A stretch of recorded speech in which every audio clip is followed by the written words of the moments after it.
The title of my talk is A Budget That Devastates the Economy.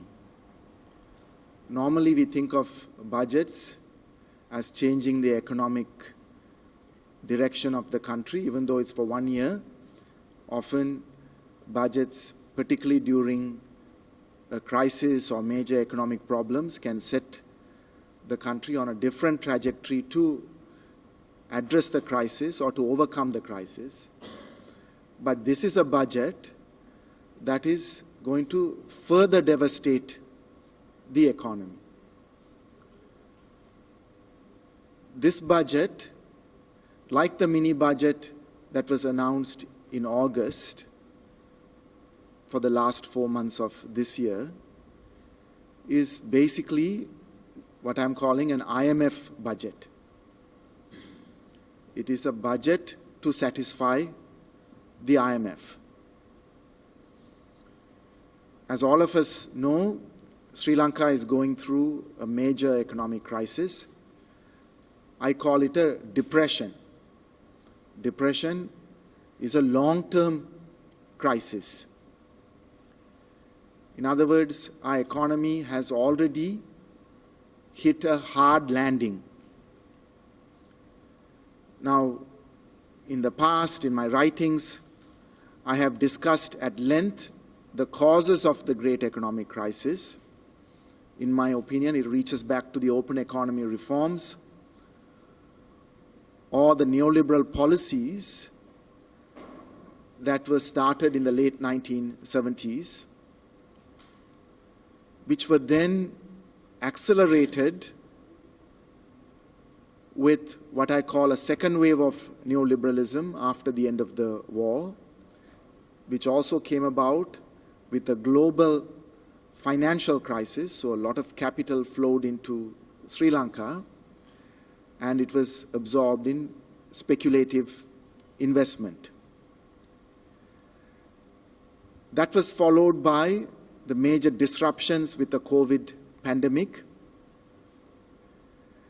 and then the onset of the economic crisis early this year. But the main point I want to make is that since the start of this economic crisis early this year, the policies that have been taken forward over the last 8 months, which are mainly based on the recommendations of the IMF, are further devastating the economy. Even according to the World Bank, the Sri Lankan economy is going to contract by 9.2% in 2022. And the World Bank thinks that the economy is going to further contract by another 4.2% next year in 2023. So that is what we mean by an economic depression, prolonged contraction of the economy. I would say, given this budget, our economy is going to contract much more than the 4.2% that the World Bank has projected. Now, this means people's incomes are going to greatly decline, unemployment is going to greatly increase, and rural people's livelihoods are going to be disrupted. Not only that, a food crisis is linked to this economic depression, and we are going to see much higher levels of malnutrition and even starvation. I'm even worried that there might be a famine. In other words, we are going to lose a generation as our children's well-being and education are going to be affected.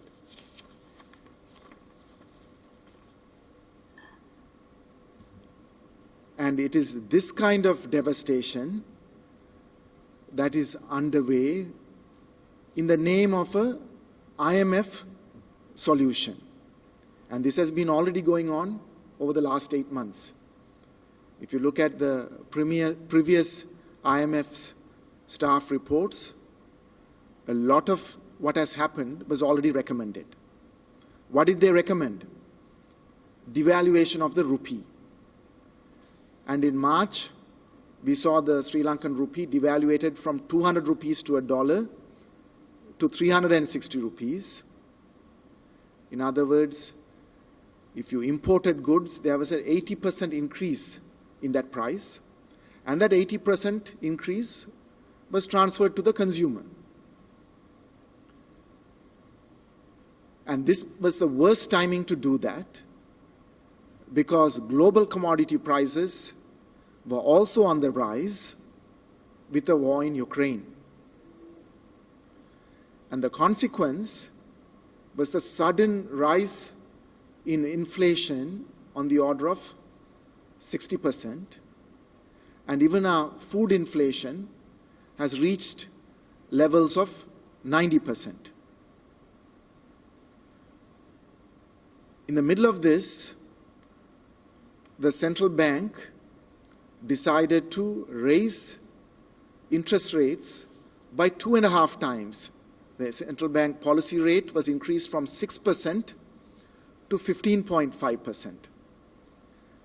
The central bank claimed this was the way to bring down the inflation. But we all know the inflation was not caused by the economy heating up. The inflation was caused by the devaluation of the rupee and global commodity prices increasing. The consequence of the interest rate increase is bankruptcy of SMEs. Hundreds of thousands of people are being thrown out of jobs. And there is now further disruption of livelihoods with liquidity problems. By that we mean there is not enough money reaching people who need credit. In other words, credit is not available or not affordable to carry out economic activities.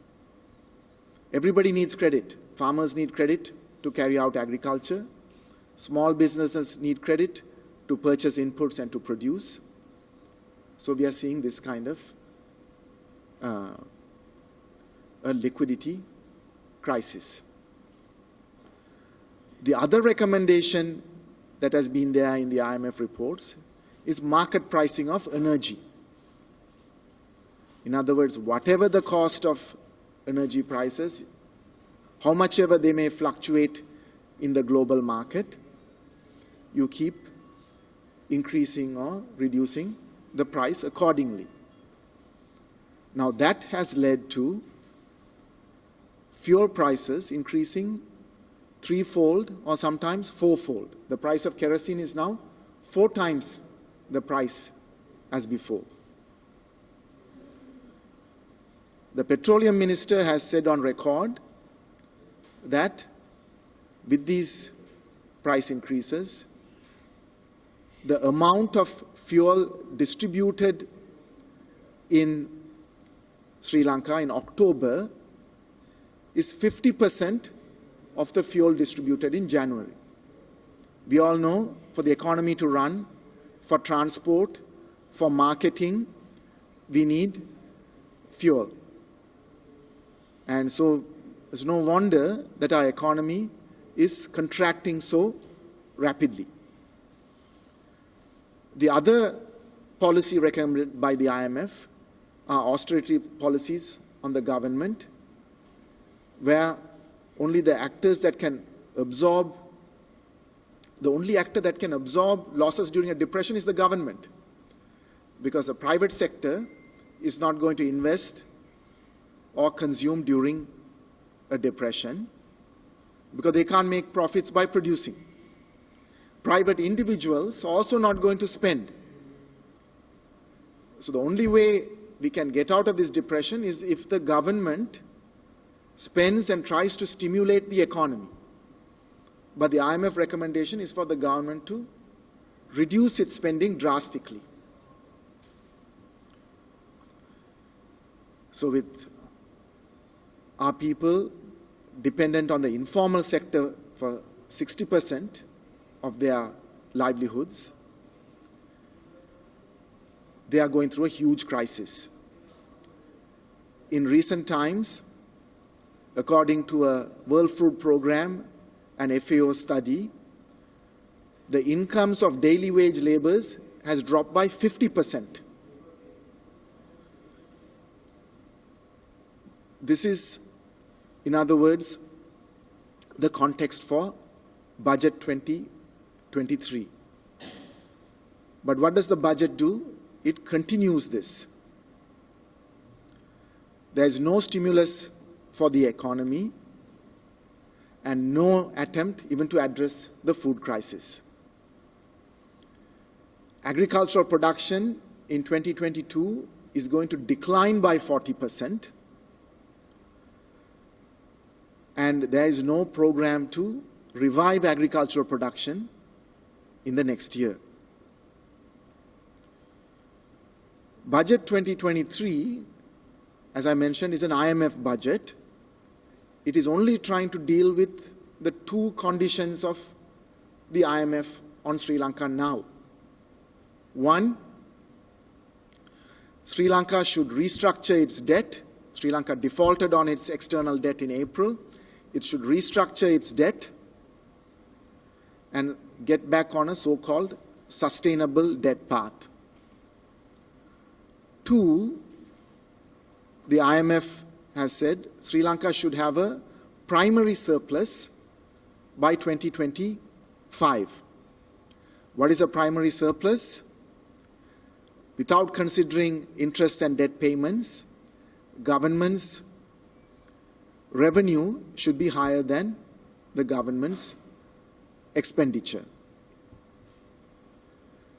Now, I'm going to give you a quick summary of what is in the budget in terms of revenues and expenditure. Government expenditure totally for 2023 is going to be 5,800 billion rupees, but interest payments are going to be 2,200 billion. So actual government expenditure, allocations through the ministries, is going to be 3,600. 5,800 minus 2,200 interest payments, 3,600. Revenues are projected to be 3,400 billion. A major increase. So in 2021, revenues were only 1,500 billion. So we're going to more than double that. And 2022, they are projecting it to be 2,100 billion. Almost a 50% increase. Whether we would even reach this target in 2022 is a question. So this is very unrealistic. Then they have foreign and domestic financing for of 2,400 billion. Much of that would be towards also addressing the interest payments. With these numbers, they claim the primary budget deficit for this year is only going to be 211 billion rupees. As a percentage of GDP, that is only 0.7%, because they have this target that they want to show the IMF that they're headed towards a primary surplus. Now this primary deficit of 0.7% is very unrealistic compared to the 5.7% in 2021 and the projected 4% in 2022. So in other words, even on their terms, this budget addressing these targets is a fairy tale, because revenues are unlikely to increase to this level. Even if they increase VAT, and they plan to increase VAT in a major way, because the economy is in free fall. People are going to be spending less. So in reality, the government will actually spend less as the revenues are less, so there will be more austerity. In other words, the government is not even going to spend what it's saying is going to spend in the budget, so there will be even less to stimulate the economy, pushing us further into the crisis. This has always been a strategy of the Treasury. They allocate large amounts in the budget. As revenues don't come, they spend less.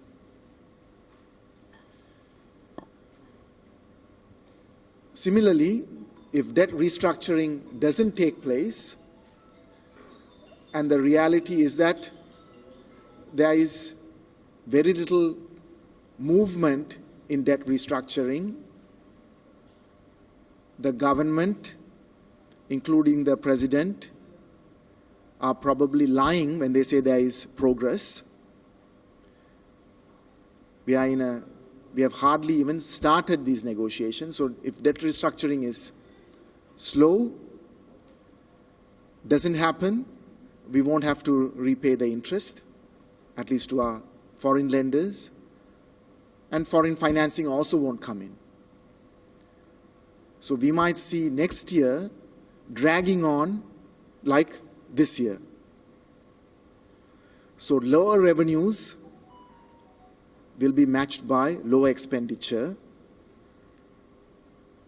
and non-repayment of loans will be matched by the lack of inflow of financing to roll over debt. And all of this means, with austerity, our economy is going to spiral downwards. The reality is that with or without the IMF agreement, the IMF solution is one of the Sri Lankan economy continuing to spiral downwards and hit rock bottom. Already this year, I would say real wages have reduced by 40%. By real wages, it is inflation-adjusted wages. What can you actually purchase? People have lost 40% of their income, even if they get their full salary. And this might continue in the next few years. And Sri Lanka's economic solution with this budget, as with the IMF solution, is to repress wages to the very bottom so that then they can say Sri Lanka is competitive in global markets, because our cost of production in terms of wages will become so much lower than most other countries. But this means huge amount of suffering for our working people. Now, I want to add a few more comments to my prepared script. This focus on a primary surplus, which is the main recommendation of the IMF, we have to look at in more depth. Peter Doyle, who is a former IMF official who worked in the IMF for 20 years, and when he resigned from the IMF, in his resignation letter, he said he was ashamed of working for the IMF. In a recent article analyzing Sri Lanka and Zambia 2 months ago, he said the IMF is requiring Sri Lanka to have a primary surplus of 2.3% of GDP by 2026. But if you look at the so-called success stories in relation to Sri Lanka, Thailand, Indonesia, India, and so on, over the last 2 decades, they have a primary deficit of 2%. So if they have a primary deficit of 2%, he asks, why is the IMF pushing Sri Lanka towards a primary surplus of 2.3%. Why are they asking for so much? Austerity. Even the IMF recommendation for those countries over the next few years is minus 1.5%. The reason is the IMF is only concerned about Sri Lanka satisfying its international creditors. I would argue it is these kinds of recommendations from IMF that also led us into the debt trap. The last IMF agreement that Sri Lanka went through, Sri Lanka has already gone through 16 IMF agreements. This is our 17th IMF agreement. The 16th IMF agreement in 2016 June, when Ranil Wickremesinghe was Prime Minister and in the driving seat of the economy, was for $1.5 billion US, an extended fund facility. In June 2016. In July 2016, Sri Lanka went and borrowed $1.5 billion US in the international capital markets. The IMF is only concerned about international creditors. And what are we implementing all these IMF recommendations for?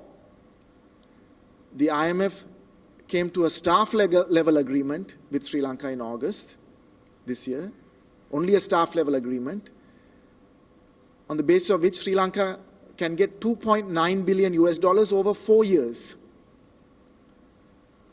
Or every month, if you divide that by 48 months, $60 million US. And even that, they said it will come in September, December, now they're saying March. It may last, this story might keep dragging on. So for $60 million US every month, Sri Lanka's foreign earnings now are $1,500 to $1,800 million US every month. Are we going to put our people through what the former finance minister of Greece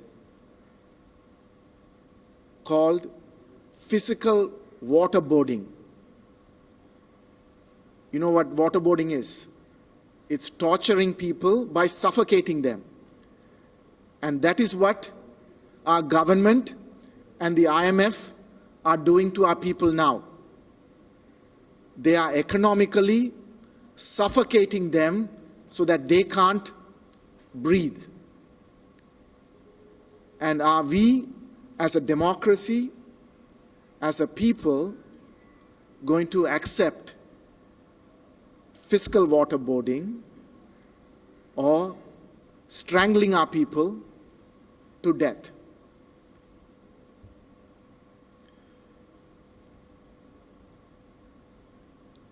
Debt restructuring, which we are talking about, where we owe funds to bilateral donors like China, Japan, India, and even more funds to the international capital markets, are unlikely to materialize for the reason that there is a huge geopolitical game that is played around Sri Lanka. This is not about Sri Lanka anymore.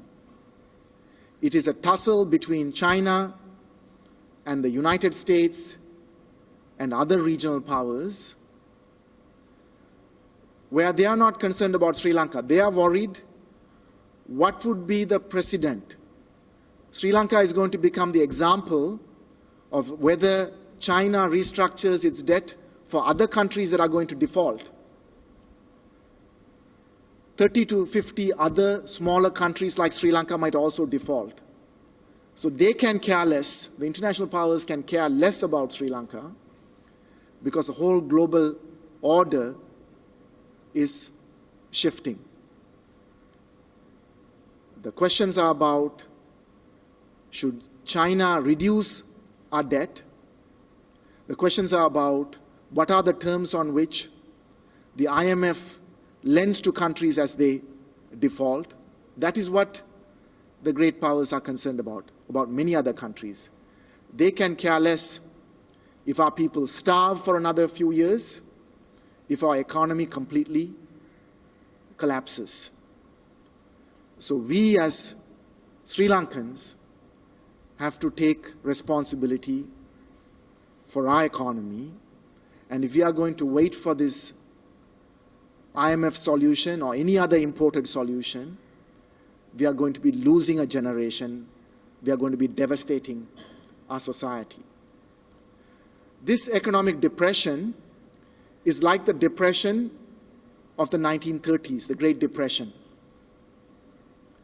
And obviously, our central bank, our finance ministry, our president, our government has not learned any lessons from the Great Depression, because we are repeating exactly what went wrong during the Great Depression.